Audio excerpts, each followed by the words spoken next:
All right, we're recording. All right, you guys, welcome. Sorry, if you're watching the recording, you miss highs. But it is September 24th. Just same as always, Kelsey and I just complete each other's brains. I wouldn't hit record if she didn't tell me to. So we're really excited.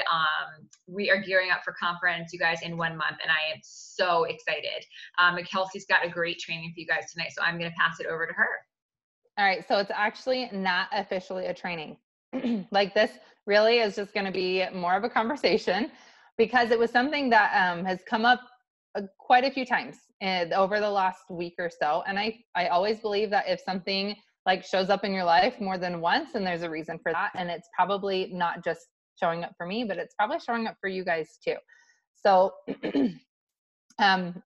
so Kristen, as we were talking about what to share tonight, there's a lot of things that we're working on as far as just the vision of Strong as a Mother, what we what we have in the works, the community that we have built here, like your personalities, who you guys are, all of that has been really, really incredible. Chris and I have been doing this business for a lot of years. I don't say a lot, like we're old crusties or anything, but I mean, we've been doing it long enough.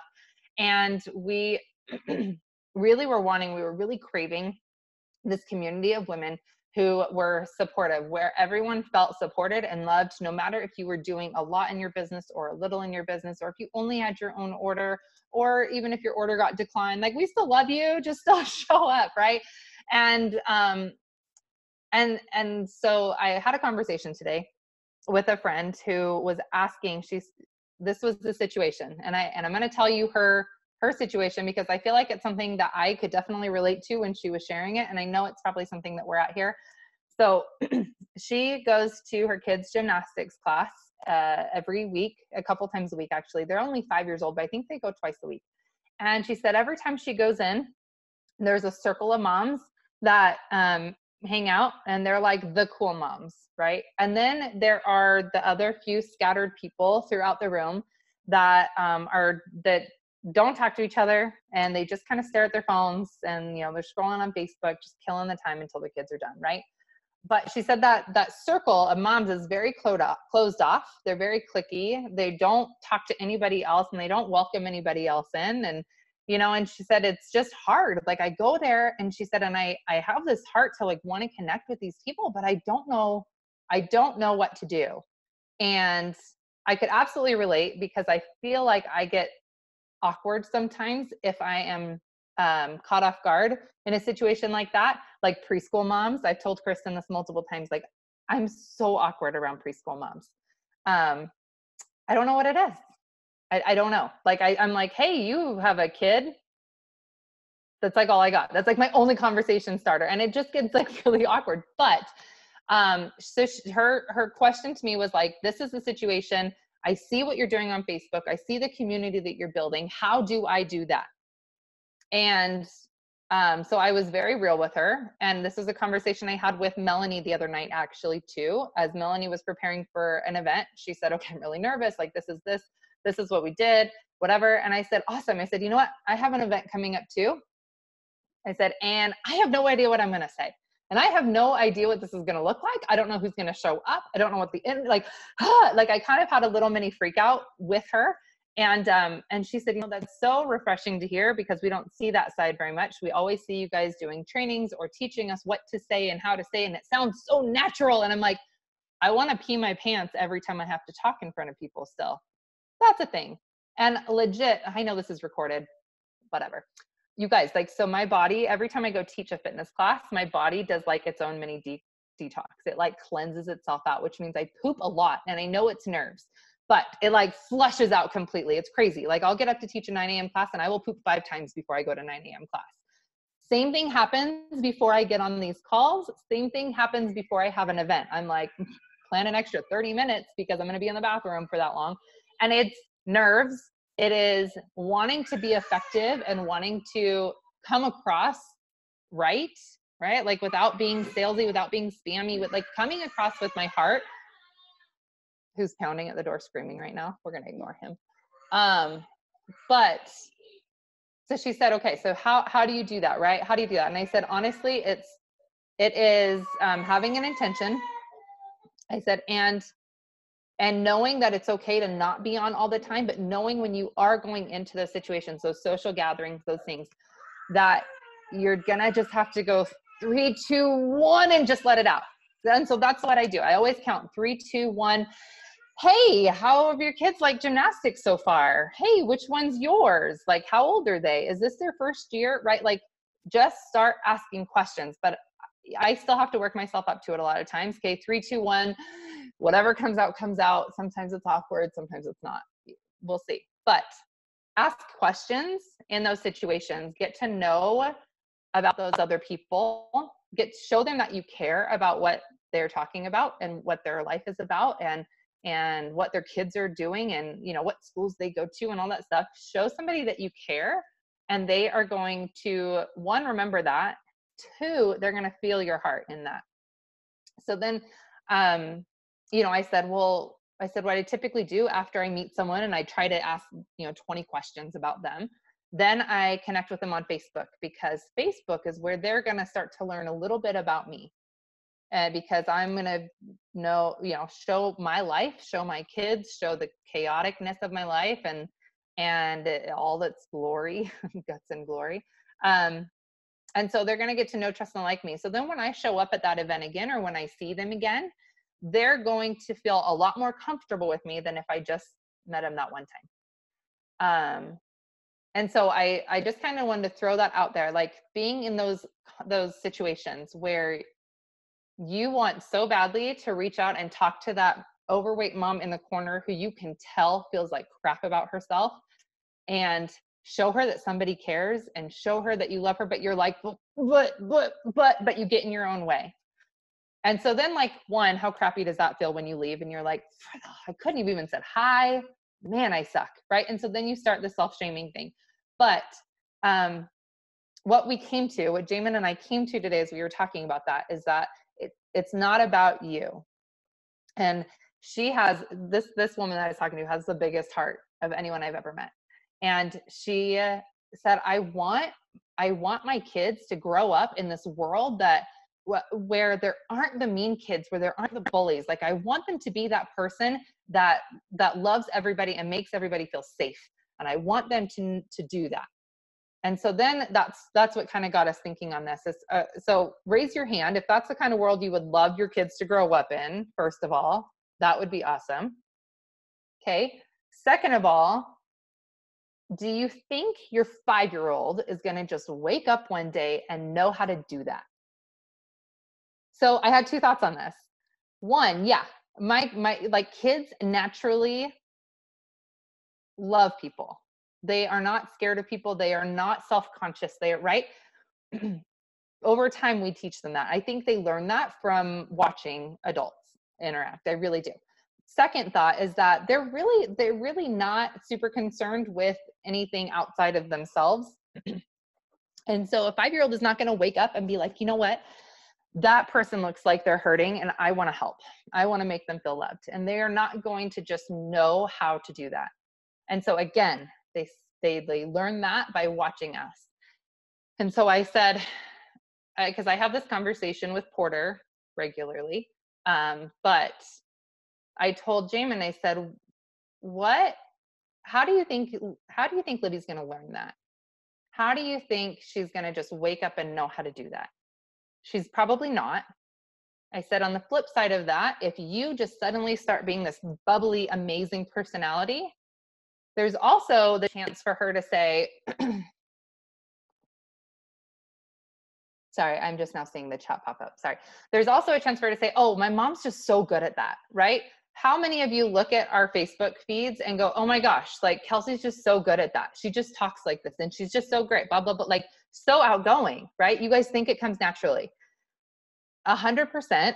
I want to be invisible. I'd say 90%. 90% of high school, of college, I didn't want anyone to talk to me. I don't want anybody to ask me questions. I just want to observe. I just want to sit and watch. All of this is hard for me. Everything that has been in this business has been hard. And a lot of it is scary. But if you do the hard and the scary things often enough, they're not hard and scary anymore. They start to become part of your character. They start to become part of who you are. And so talking about that with your kids, when you're doing hard things, right? That is our main job as a parent, is to teach. And so so for example, when I talked to Porter, we were at the store the other day and I could hear Cameron a couple aisles over talking to somebody in our squadron. And I was like, like, I am not feeling that social thing right now. And so like I stayed tucked down, and I knew that we had a big formal event that night. And I knew that that was going to take all of my energy reserves for the day. Like I was going to have to be outgoing and bubbly and just put on the show. And so I kind of hid. That's really what I was doing. I was just kind of hiding down, looking at like fake eyelashes. And then once they went away, then I was like, okay, time to, and so we went and checked out. Cameron took the younger two, and Porter was in checkout with me, and he was like, hey mom, who was that dad was talking to? And I said, well, that was somebody from the squadron, I assume. I said, I don't know, I didn't look, but from the conversation that I could overhear, then I said, it was somebody from the squadron. And he said, okay. So he goes, aren't you like supposed to talk to those people and be friends with all those people? And I said, yes, but let me explain something to you. That's not always easy for mom to do. And it's not always like, like I don't always have the energy for it. I said, so mom knows that we're going out to this thing tonight, and I have to be on. I have to be everyone's best friend. I have to ask a lot of questions, and I have to know people. And that is really, really hard for mom to do. I do it because it's important to make those people feel important. I said, but right now in this like moment that we're here shopping, I don't have the energy for it. I said, so I'm saving all of that up, and I'm going to be awesome tonight, and I will go be everyone's best friend tonight.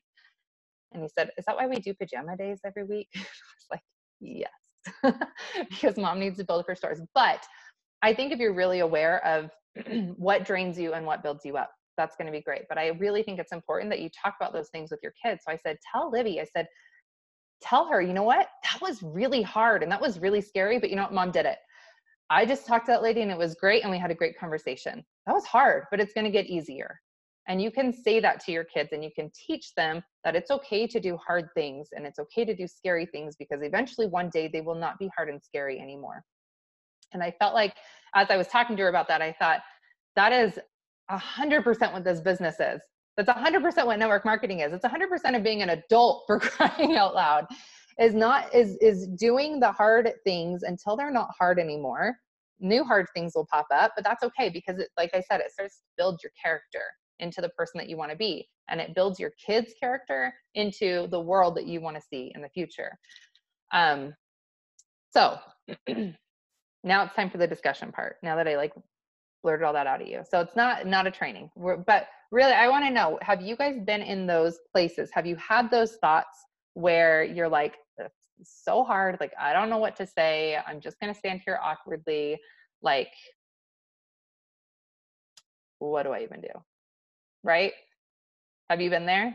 Am I like the only one that's been there? Yeah, so you're right before you said the words, it's not about you. I was sitting there going, it's not about you. It's not about you. Like, that is the one thing that I've had to like really just absorb in the past year in network marketing. Like, take your ego out of the game. This has got nothing to do with it. Like, it's, you have to step back and realize that if they don't want the business or they don't want the product, that's not because they don't want to be your friend or they don't want to support you or anything like that, or they don't want to work with you. That's about them. And they may come to a point later on that you know, that they may change their mind, or they may not. It doesn't matter. But stepping back and realizing, taking the emotion out of it and removing yourself is what's been made me be able to actually just continue to deliver the message. You need to reach out to people and just go, it doesn't matter. Okay, it's not for you. What's for the next person? So Lisa, like worst case scenario, right? What is the worst thing that anyone could do if they're like, no, that's not for me? Like, I mean, are they really going to do anything crazy, or what has been your experience? Like, is it just typically nothing? It's all in your head. Like, you think somebody's going to call you stupid or say that, like, nobody actually has balls to say that to my face. Like, even if they think it, I think nobody's ever really gone, that's a terrible terrible industry, or that's a terrible da da da da da. I mean, I'm in lots of groups and I see this conversation, especially if anybody owns a Peloton, you're the Peloton moms group, you'll know that this shit goes down all the time and the moms fight over this stuff all the time. And I just sit back and watch it because it's humorous, because there are people that are just, it doesn't matter what your product is or what you're offering, they're very anti the industry, right? So you're wrong, right? That's like it. Yeah. Gift that I've had to make from like coming in as an anti-person, which is good, which works to my favor, because I'm like, oh, I know how you feel. Oh yeah, I mean, I was as ignorant as you were last year, but it's fine. I learned. There are great products out there, and there's another way to sell them, and there's another way to make money while you sleep. But if you don't want it, like that's on you. So, yeah. So it's the fact that why I've been somewhat successful is because I had a trusted voice beforehand, and I was anti-MLM, and people look at me and go, oh wait, what happened? You moved flipped. To Georgia and just said, I'll just go do that. And I was like, no, there are legitimate businesses that are involved in this model. And I just opened my eyes and stopped being so ignorant and saying, closed-minded to everything. So, yeah. But at the end of the day, so tell me, nobody's punched you in the face, right? Like nobody has told you that you're going to hell. Nobody is hated on you, right? Yeah, exactly. And if people want to hate, you just keep walking by. You can't change someone's mind if they hate the industry. You can't. You just need to go, all right, yeah, come see me in a few years. More importantly, that's what you gotta do. More importantly, you can't change their mind, but you can't let them change your mind. Oh, you cannot let them get in your head and make you feel like that this is not worth it, because 100% all of those hard and scary things are worth it. And those people, there's a really hard possibility that those people will not even be showing up in your world as soon as you step above where they are, right? You're going to move up. They're not going to move up with you. That's cool. You're going to just keep pressing on. Yep. But having to get out of your head, right? Remembering that it's not about you. 3, 2, 1. And showing your kids, or showing whoever is in your community, that doing hard things is important. Make sure you point that out every time you do it, and then you use that as a teaching opportunity. It's going to get easier. Even yesterday, I was walking down the street, and there were 3 little girls out there, brand new to the neighborhood. And I said, hey, Port, they look like they're your age. Why don't you go say hi? And he was like, oh, that's so awkward. And I was like, okay, well, you know what? I haven't met their moms. Let's go say hi. And he goes, really? And I said, yeah. He goes, you hate knocking on people's door. I'm like, I know, but we're going to do it. So we went over, and I was like, 3, 2, and he goes, 1. And then he knocked on the door, and I was like, crap, now we're in it. So, I mean, even those little things, like using that to teach your kid, I find that anything you do is easier when you're teaching it. Yes, no, like a workout, 100%. Nikki knows this. If you are taking a body pump class, you're like, this is the worst idea ever. Who thought this was a great idea? If you are teaching a body pump class, it is fun. It is energetic. Everyone's smiling. It's great. I hate being that student. I do. I hate being that student. I love being the teacher. And so if you flip that, if you become the teacher and you start pointing out those things that you're doing to grow and be better, and teach your kids how to grow and be better with you, 1, it becomes a whole family journey. 2, they're more excited about all your goals that you reach, right? And they celebrate you. But 3, it just makes you, it empowers you, is what it does. And it will flip that switch in your brain that may have a little shadow of doubt, or that may be just like really self-conscious around certain people, right? Just flip that switch, because it is 100% worth it every time. Every time. All right. I don't know how that resonates with you guys. I know we only have a few minutes, but I would love to hear any other shares that anybody has around that. Any aha moments, maybe reword something that clicked in your brain so someone else can benefit. That would be awesome.